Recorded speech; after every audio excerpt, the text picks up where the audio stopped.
So there's a really interesting connection between having low thyroid activity and other hormones like prolactin and their ability to stimulate our adrenal gland, which can actually lead to conditions like PCOS, excessive cortisol release, and hirsutism, so growth of essentially hair in women that we don't want, so around the chin, around the nipples and things like that.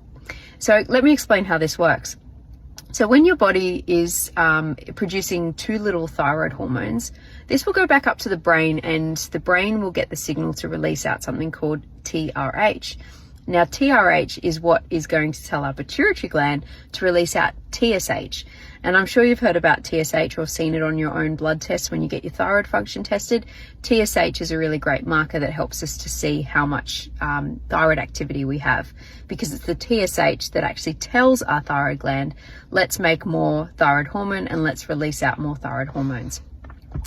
But what's really interesting about the TRH, which, as I said, is going to help us release out more TSH, the TRH is also going to stimulate us to release out something called prolactin. And I'm sure you've heard about prolactin. It's a really important hormone in the latter half of the pregnancy and when you've given birth, to help us to create some breast milk. But it also has other functions in the body. And what's really fascinating about prolactin is that it has the capacity to also cause us to release out something called ACTH. Now, if you haven't heard of ACTH, it's another hormone.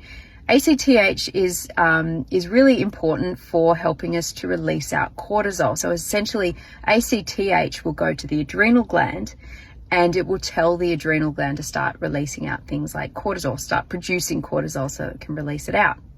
But what's really interesting is that ACTH will also stimulate us to produce more androgens like DHEA and testosterone.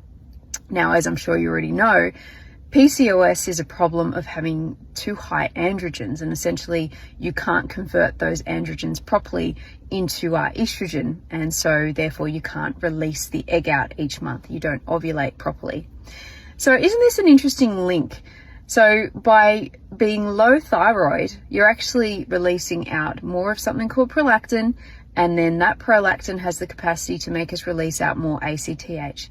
This can lead to more cortisol release and more androgen production.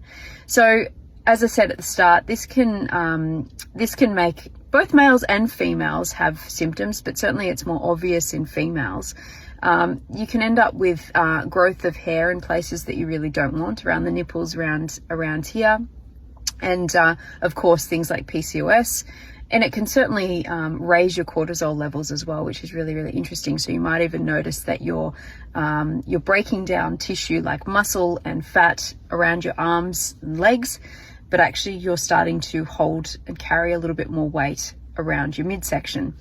So isn't this a fascinating link? I love how hormones link up together, and certainly, you know, if one is changed, it can really manipulate all the others.